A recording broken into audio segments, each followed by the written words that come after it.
First derivations लेते हैं जो बोर्ड एग्जाम में पूछा गया है कि आपको इलेक्ट्रिक फील्ड निकालना है ड्यू टू चार्ज स्फीयर्स। ठीक है, तो चार्ज स्फीयर इसका बोल सकते हैं या हॉलो स्फीयर। तो कंसिडर करो मेरे पास यहाँ पे एक हॉलो स्फीयर है जिसके ऊपर पॉजिटिव चार्जेस है, ऐसे पॉजिटिव चार्जेस है। ठीक है, टोटल चार्ज कितना कंसिडर करो, टोटल चार्ज क्यू है। मुझे कैलकुलेट करना है इससे आर डिस्टेंस पे यहाँ पे इलेक्ट्रिक फील्ड कितना है, ये हमारा क्वेश्चन है कि find the electric field due to charge sphere. तो चार्ज स्फीयर की वजह से आर डिस्टेंस पे इलेक्ट्रिक फील्ड कितना आएगा कैलकुलेट करना है। ठीक है, तो जब भी क्वेश्चन स्टार्ट करोगे हमें सॉल्व किससे करना है, गॉस लॉ से सॉल्व करना है, ये डिराइव गॉस लॉ से करना है। तो क्या करो, पहले एक आप बनाओ गॉसियन सरफेस बनाओ। क्या बनाना आपको यहाँ पे, गॉसियन सरफेस। क्यों बनाना गॉसियन सरफेस, क्योंकि गॉस लॉ के लिए क्या होता है कि चार्ज क्या होना चाहिए, क्लोज सरफेस के अंदर होना चाहिए। बट यहाँ पे क्लोज सरफेस तो है ही नहीं, चार्ज क्या सरफेस के बाहर है। तो हम क्या करेंगे, गॉस थ्योरम अप्लाई करने के लिए एक क्लोज सरफेस बनाएंगे जिसके अंदर ही पूरे बॉडी को रख देंगे। तो मैं यहाँ पे क्लोज सरफेस बनाता हूं। ठीक है, लेट कंसिडर मेरे पास ये कहां बनाना है क्लोज सरफेस, ये क्लोज सरफेस हो गया। ठीक है, ओके, इस क्लोज सरफेस को हम क्या नाम देंगे, ठीक, इस क्लोज सरफेस को बोलेंगे गॉसियन सरफेस। क्यों किया है हमने, याद रखो पहले पॉइंट्स कि गॉस लॉ लगाने के लिए चार्ज क्या होना चाहिए, क्लोज सरफेस के अंदर होना चाहिए। तो आप क्या होना, क्लोज सरफेस बना दो, जो भी चार्ज दिया रहेगा उसको क्लोज सरफेस बनाओ। क्लोज सरफेस बनाना कैसे, ये स्फीयर है तो क्लोज सरफेस भी कैसा रहेगा, स्फेरिकल रहेगा। ठीक है, ये क्या है आपका, ये स्फीयर है। ठीक है, अब इसको बोलते क्या है, इसको बोलते हैं गॉसियन सरफेस। क्या बोलते हैं इसको यहाँ पे, गॉसियन सरफेस। ठीक है, याद रखोगे, आपको थ्योरी में ये ऐड करना है। चलो अब स्टार्ट कैसे करोगे, पॉइंट नंबर 1 मैं लिखता हूं बाय, यहां से जो फ्लक्स ऐसे बाहर निकल रहा है।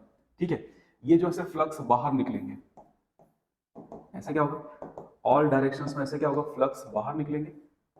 अब जो ये फ्लक्स बाहर निकल रहा है तो लिखेंगे by Gauss theorems, Gauss theorem नहीं, मुझे मैथ्स याद आ रहा है, आप क्या लिखोगे, गॉस लॉ लिखोगे, थ्योरम नहीं। ठीक है, क्या लिखोगे, by Gauss law total flux is equal to charge inside divided by epsilon. ये हो गया फर्स्ट इक्वेशन। क्या लिखा मैंने, total charge inside divide by flux. अब टोटल चार्ज मेरे पास कितना है, क्यू है, तो जो टोटल फ्लक्स बाहर आएगा कितना होगा, क्यू बाय एप्सिलॉन। ठीक है, मिल गया। नाउ सेकंड पॉइंट, अब लिखो बाय डेफिनेशंस। डेफिनेशन क्या होता है, total flux is nothing but integration E dot DS.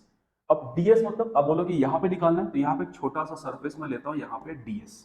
क्या लेता हूँ, सरफेस डीएस। डीएस का डायरेक्शन बाहर, इलेक्ट्रिक फील्ड का भी डायरेक्शन बाहर है, तो टोटल फ्लक्स क्या आएगा, ई डॉट डीएस। अब ई डॉट डीएस क्यों लिया, बिकॉज ये डीएस सरफेस से जो फ्लक्स आएगा उसको क्या लिखेंगे, E dot DS, and total flux जो चाहिए इसके लिए इंटीग्रेशन लगाया हुआ। ओके, अब यहाँ डॉट लिखा हुआ मतलब ये वेक्टर्स है, तो इसको लिखो यहाँ पे कि इंटीग्रेशन ई vectors into DS vectors into क्या लिखो, cos थीटा। अब देखो थीटा किसके बीच में एंगल है, डीएस और ई के बीच में एंगल है। डीएस बाहर की तरफ है और ई भी बाहर की तरफ है, तो दोनों के बीच में एंगल कितना होगा, 0 डिग्री। तो आप बोल सकते हो मेरे पास कैसा हो गया यहाँ पे, E into DS into cos of 0। cos 0 कितना हो गया, 1।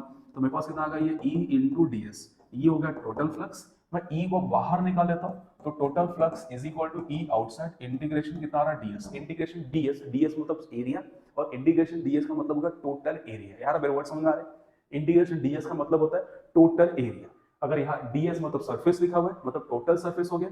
अब टोटल सरफेस कौन सा, ये जो गॉसियन सरफेस भी है, तो ये टोटल सरफेस एरिया कितना होगा, स्फीयर है तो स्फीयर का टोटल सरफेस एरिया होता है 4 पाई आर स्क्वायर। कितना आएगा ये, E into 4 pi R square.